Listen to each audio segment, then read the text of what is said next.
Quel est mon rapport à la hiérarchie? Quel est ton rapport à la hiérarchie? Comment tu te comportes en tant que N-1 et comment tu te comportes en tant que N+1? Parce que je sais que beaucoup d'entre vous, certains sont dans le rôle du N-1, certains sont des N+1 et on peut même dans sa pratique être dans les deux rôles. On peut être le N-1 de quelqu'un et être le N+1 de quelqu'un. Alors, quels sont les rapports que j'ai avec ces différentes personnes?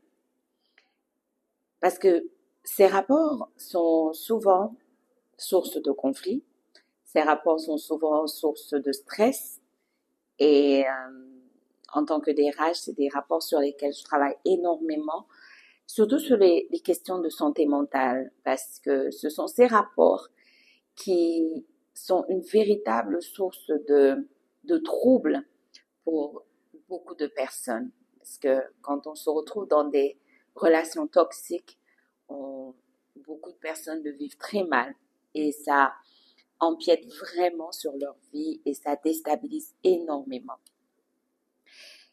Ce que j'aimerais partager avec vous aujourd'hui, c'est véritablement comment est-ce qu'on peut se comporter dans ces différents rapports si on a bien compris ce que nous avons dit dans le précédent épisode, dans notre rapport à l'autorité, si on a compris que lorsqu'on travaille, on ne travaille pas pour un patron, simplement pour un employeur, mais on travaille véritablement pour Dieu. Alors si on l'a compris, du coup, nos relations doivent être guidées par les principes divins. Si j'ai compris que je travaille pour Dieu, alors les valeurs que je vais exprimer dans mes relations avec mon N+1 ou mes N-1, ce sont les valeurs du royaume, ce sont des valeurs qui sont exprimées et portées par Dieu et par sa parole. On ne peut pas être appelé, on ne peut pas être consacré, on ne peut pas être quelqu'un qui a quelque chose à accomplir dans sa destinée et ne pas marcher selon les principes de la personne qui nous a appelés. Et c'est vraiment l'erreur que beaucoup d'entre nous font. Dans nos assemblées, nous savons suivre les règles, nous savons marcher selon les règles du royaume, nous savons appliquer ce que la Bible nous demande de faire. Et lorsqu'on arrive au travail, on a le sentiment qu'au travail, ces règles ne s'appliquent plus. Or, ce n'est pas vrai. Elles s'appliquent dans tous les aspects de notre vie. Si je suis chrétien ou si je suis d'une autre obédience ou d'une autre foi, ma foi doit s'appliquer dans tous les aspects de ma vie. Alors, je ne peux pas garder Dieu et ses principes dans mes lieux de culte et ne pas l'emmener au travail. Le faire, c'est être hypocrite. C'est être bipolaire. C'est faire les choses, une chose, être une personne en dehors du travail et être une deuxième personne au travail. C'est ça qui fait la bipolarité et qui vous fait du stress et donne des situations où vous savez plus exactement qui vous êtes et comment vous comporter.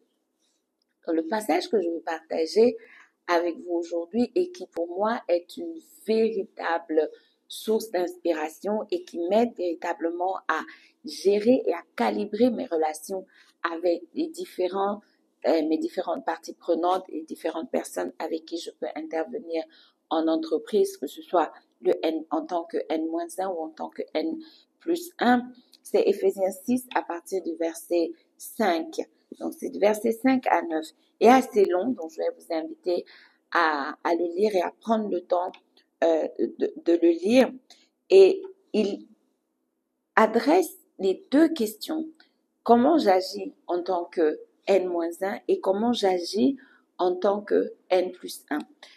Quand je suis N-1, le texte dit « Serviteurs, obéissez à vos maîtres selon la chair, avec crainte et tremblement, dans la simplicité de votre cœur, comme à Christ, non pas seulement sous leurs yeux, comme pour plaire aux hommes, mais comme des serviteurs de Christ qui font de bon cœur la volonté de Dieu. » Servez-les avec empressement, comme servant le Seigneur et non des hommes, sachant que chacun, soit esclave, soit libre, recevra du Seigneur selon ce qu'il aura fait de bien.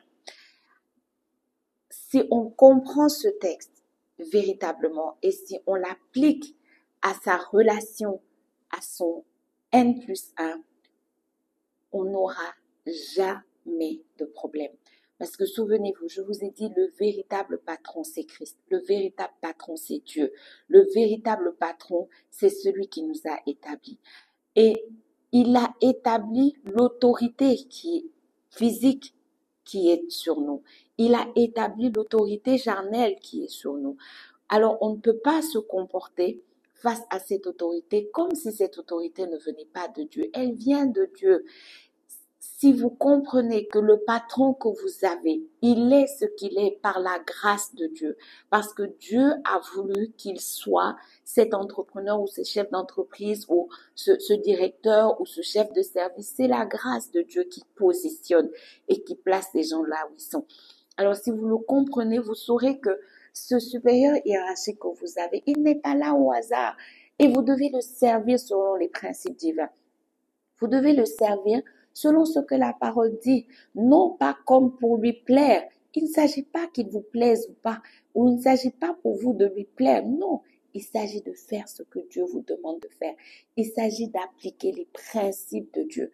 Il s'agit de témoigner de votre foi au travail, de faire le travail que vous avez à faire de la manière la plus responsable possible, d'être de véritables témoins de Christ dans ce que vous avez à faire. Si vous le faites en tant que N-1, si vous servez, si vous obéissez avec crainte, avec tremblement, dans la simplicité, il ne s'agit pas de devenir une carpette, il ne s'agit pas de devenir le béni oui-oui, il ne s'agit pas de ça. Il ne s'agit absolument pas de ça. Il s'agit simplement d'appliquer les principes divins. Il s'agit de comprendre que cette autorité, elle n'est pas là au hasard. Elle n'est pas là parce que quelqu'un a fait plaisir à quelqu'un. Ça peut arriver. Ça peut arriver, je le sais. En entreprise, on peut juger des décisions des hommes. Mais si on est véritablement quelqu'un de foi, on sait que tout ce que chacun obtient, c'est par la grâce de Dieu. Alors ça aidera nos relations avec notre N+1. Et quand on est dans la position du N+1, le texte nous dit au verset 9, « Et vous, maîtres, agissez de même à leur égard. » C'est-à-dire, faites exactement la même chose. Servez vos N-1 avec crainte, avec tremblement, avec simplicité de cœur. Parce que si vous êtes le N+1, si vous êtes dans cette position, ce n'est pas simplement à cause de vos mérites, c'est par la grâce de Dieu. Cette autorité que vous avez, elle vous a été donnée. Et vous ne pouvez pas l'utiliser de manière arbitraire et de manière abusive. Tout ce qui a été dit dans les versets précédents, on vous demande de faire de même. D'accord? Et abstenez-vous de menaces.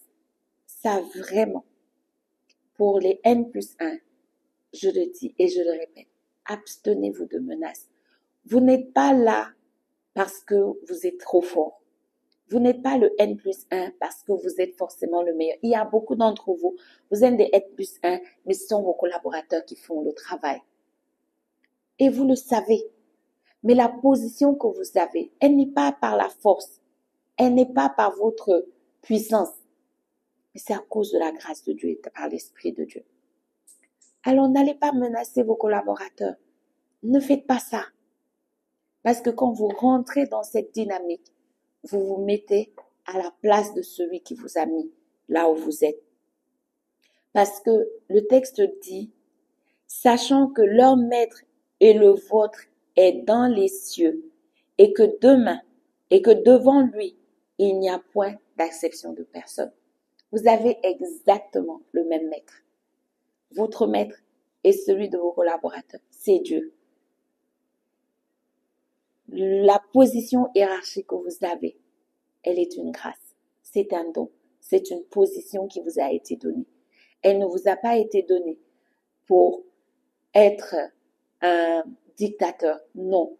Elle vous a été donnée pour accomplir l'œuvre à laquelle il vous a destiné.